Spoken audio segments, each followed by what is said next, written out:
Hey guys, what is going on? This is car number 5, and today I have another player review for you guys. We're going to be talking about the Prime R.A. Dickey. Now, before we get started, I want to do a few things for this video specifically. First, I did a poll on Twitter asking you guys, what do you think is the best knuckleballer in the show, and to explain why. 36% voted Prime R.A. Dickey, 19% voted Louie Tiant, 20% Phil Necro, and then 25% for whatever reason voted Stephen Wright and Gamboa. I'm not sure if that was to be a troll or whatnot, but 36% did vote Dickey, and I think I agree with you guys. So I want to compare these guys, all these knuckleballers, and show you why. Now, they don't have the option to have 5 players to be compared on Daddy League, so we went with these 4. These are the 4 main knuckleballers you're going to see. People want to pitch Gamboa. Go ahead, do so at your own risk, but he has very, very bad per 9, so PCI is going to be gigantic. Anyways, comparing these 4 knuckleballers and why I think R.A. Dickey is the best. Now, if we're looking at overall pure knuckleball and look at each of these pitchers and which one actually throws the best knuckleball. Well, let's go down here and look. We have R.A. Dickey with a 77-mile-an-hour knuckleball with 90 break, 92 control. We also have Phil Necro, who has a little bit more break, 94 break.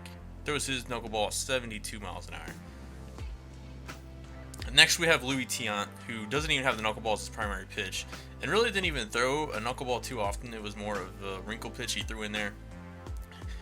He was more of just a normal pitcher, but he did throw a knuckleballer. I wouldn't really consider him a knuckleballer, though. But of course, when you're going to face Tiant, people are going to use that knuckleball like crazy. Anyways, he has 60 break on his knuckleball. Not that great, and it's really slow. It's 71 miles an hour. It's even slower than Necro's. And then we go to Stephen Wright, who you can't see too well here, but we'll go ahead and look at his knuckleball. And his knuckleball has 72 break at 75 mile an hour, so the speed is kind of in between Dickey's and Necro's, but doesn't have as much break. Although he does have a little bit more break than Louie Tiant. And I'm not going to talk too much about Gamboa. He doesn't have too much break on his knuckleball at all. Anyways, moving on here. So if we're looking at the most break, alright, Phil Necro does have a bit of an edge, but I will say this, Dickey throws his knuckleball 5 mile an hour harder, and I think that is more valuable than Necro's knuckleball. Also, you add in the fact Dickey has a really good curveball in the game at 68 miles an hour with 70 break, whereas you have Necro over here who has a curveball and a screwball, not much break, and although they do offset a little bit his knuckleball because they are thrown a little bit harder, so that's kind of different, whereas Dickey's curveball is a little bit slower. I like Dickey's pitch sequences better in his pitch combination. You can throw that knuckleball hard. It's 77 miles an hour, 77 and 79 if you throw it hard, high in the zone. That's a pretty hard knuckleball, guys, especially how much that thing's moving. You combine that with a curveball low in the zone, it almost looks like the same pitch coming in. However, one is 10 mile an hour slower, and it has a lot of break to it. Necro's, you kind of do the opposite. You kind of set up his use his curveball and screwball to set up his knuckleball that's a little bit slower. So anyway, if we look at their fastballs, Dickey throws 83, Necro can throw up to 85. If you put max effort on it, of course they can throw a couple mile an hour harder. You also have Tiant over here who can touch 91 miles an hour. I've seen him touch 91. I haven't seen him go any higher than that. Tiant also has a curveball, slider, palm ball, which can be valuable. I just don't think Tiant's knuckleball is up there with Necro's and Dickey.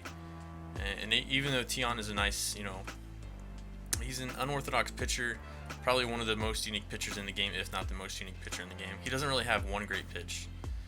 That's why I don't think he could be considered the best knuckleballer in the show. So if you look at those pitches, I believe R.A. Dickey, best pitcher, best knuckleball pitcher in the game, and in my opinion, one of the top 5 pitchers in the game. So we're going to move on here. We're going to go to pitching practice, show you guys some gameplay clips, so stay tuned. Alright guys, so I do want to show you each one of Dickey's pitches. Starting with the knuckler, it's kind of hard to show on here, so we'll actually have to show that live, so we'll save that for last when we actually throw the pitch. Anyways, the four-seamer, if you throw it to the arm sides, or the throwing arm side, it's got a little bit of movement to it, a little bit of late movement, telling fastball there. And it does have 37 break, but whatever. Now the curveball, I do want to show, it has pretty decent break. It has a big loop into it in the beginning, and it's not too bad to pick up the curveball initially, but it does look like a knuckleball coming in sometimes, and it can really fool your opponents. So this is the trajectory of the curveball. If you start it down the middle, you know, it breaks almost half the vertical distance of the strike zone. And last, I'll show you guys the changeup. I don't use the changeup too often, but it does have a little bit of break to it. If you start it down the middle here, that's the break you're looking at. So decent break.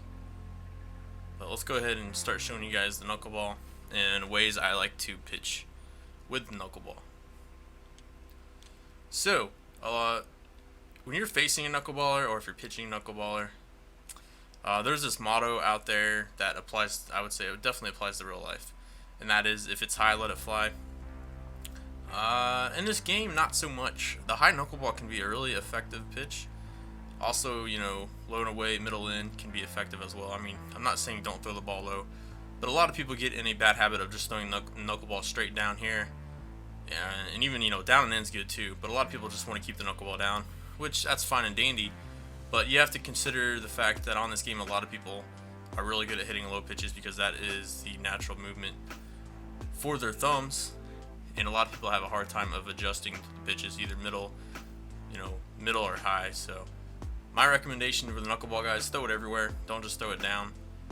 So if you guys do want to see the break, here we are. We'll throw it down a little bit. You'll get different movement, guys. Sometimes it's really random, but you do want to mix it up. Yeah, but when I use Dickey, I throw probably 80% knuckleball. That's what the knuckleball looks like, guys. I don't really pitch righties and lefties too different. So once you do that, you can't. I mean, one of your out pitches can be this curveball. I mean, this looks like a knuckleball coming in, but if you keep it down under the strike zone, it's 10 mile an hour slower. That's going to get a lot of people out in front. And then when they finally start to get on your curveball, that's when you go with the knuckleball in on the hands, high and in, and you'll get a lot of weak contact, guys. Missed my spot there, but the knuckleball does move quite a bit. Now let's see if we can get to a lefty. You also have the changeup and fastball. Mix in the fastball occasionally if they have a really slow bat. I wouldn't rely on it though. Alright, now this is against the lefty. I like to do the same thing, guys. You know, middle in, middle away, high and in, or high and in, high and away. Keep it down if you want to. Just mix it up as much as you can. I think one of my favorite pitches with the knuckleball is to throw it in on the hands a little bit, because sometimes it'll start like in here and it'll dance in on the hand in the last second. Or also if you plant this inside corner, middle in, or this middle away, sometimes like if you throw this middle away pitch here, it'll be dancing everywhere and at the last second come back for a strike and they won't even swing at it. And if you do the opposite, you know, throw it just a bit outside, you know, about right here. Sometimes it'll look like it's starting in the middle and it'll just dance and tail off at the end at the last second. So those are two ways I like to use a knuckleball. Mix in your changeups, guys. Mix in your fastballs. Don't throw them too much. It's just not very smart. Throw your fastball every now and then, like high and in, or throw it just high out of the zone. Sometimes try to sneak in a low one.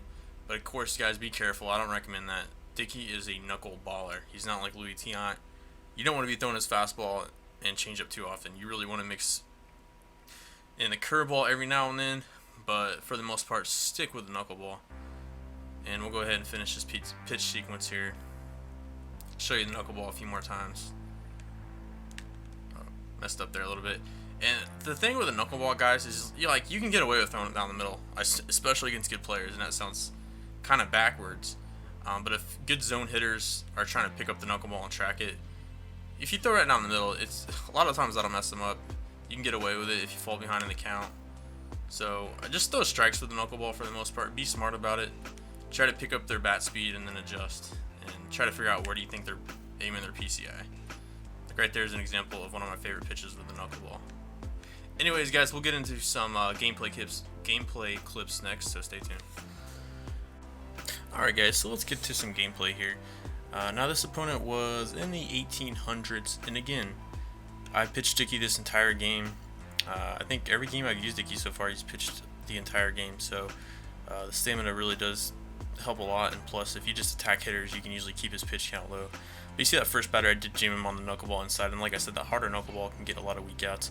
Here, this next batter, we start him with a knuckleball inside, Then we throw one down and away. He's got a runner on base, and we get a nice, easy double play. Like, Dickey can get you guys a lot of grounders and weak flyouts. So here we go onto the second inning. We got a 1-2 count. Again, we just throw that knuckle in on the hands and get another grounder into a to set up the double play there. Moving on to the fifth inning, 2-2 count. We throw a knuckleball again, middle in, and just froze him. Looked like he was gonna jam him, and we just froze him there. He didn't want to offer at it. Now here's another nice pitch sequence. We fall behind 3-0. I throw a knuckleball in there. Again, don't be afraid to throw the knuckleball down the middle sometimes when you fall behind in the count. It's still hard to square up. We get him to foul that knuckleball out of play to the right side. We get him to a 3-2 count, and we decide again just to attack him high and in a little bit with the knuckleball. Get him looking. That's just a dirty pitch, guys. I mean, that is just really dirty. Like, he pretty much has to commit to that and just guess it's going to be a strike. Next sequence, we throw a knuckleball down and in on the hands, get him out in front for another strikeout. And for this sequence, I do want to show the entire pitch sequence. We start off with a changeup down, missed, come back with a fastball in on the hands. He fouls it off. Even if he made contact, guys, I mean, that was a weak out all day, and that's really difficult to tell if it's going to be a strike or not. So your opponent's going to have to start taking those pitches. Again, we go right back to the knuckleball in on the hand. Missed our spot a little bit, but that's okay. He swung over the top a little bit, it looks like. And then we come right back with a curveball down. So we pretty much showed him all of our pitches thus yet. Once we go to the fastball here, fastball high and away, just to mix it up a little bit. So we pretty much showed him everything. Full count, 3-2. What do we go to? We go to the knuckleball. High and in, just froze him. That is dirty. Absolutely nothing he could have done that, AB. Again, we go to the knuckleball. High and in. Bam. So I'm pitching high, and my opponents are not letting it fly. We challenge him with a fastball here in a 1-1 count.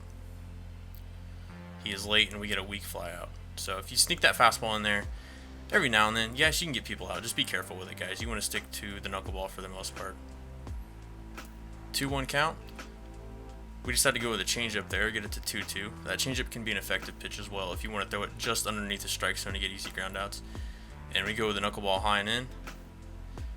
He's got to swing at it, guys. We threw a lot of strikes there, and just got him looking silly there. Again, knuckleball, middle in. And we go right back to the knuckleball high and in. Jammed him a little bit. So 0-2. So we have a lot of options here. Let's see what we decide to do here. We go the knuckleball in on the hands a little bit more. Missed our spot a little bit. We actually got him looking there. So just alright, Dickey's amazing. This is one last pitch sequence I do want to show you guys. Guys, I do plan to do a top 5 at each position, but right now I think Dickey is in the top 5 of my starting pitchers. Like, he's that good. You can go get his rookie for, I think, under 30K now and do the missions. You can't sell the prime, but is he worth it? Yes, he is worth it. I think he's a top 5 pitcher. Like I said, he has shut down some really good opponents. Like, I've had complete game shutouts against 1,900 opponents that just make him look silly. And that's just mainly sticking with the knuckleball here. But this is one last pitch sequence I do want to show you guys. And make sure you guys like and subscribe if you do like this video. But we're about to wrap it up here. We get to a 2-2 count. We're going to go ahead and throw that knuckleball in on the hands once again. Get him swinging. So make sure to like and sub, guys. Thanks for watching. This is car number 5 signing out. Peace.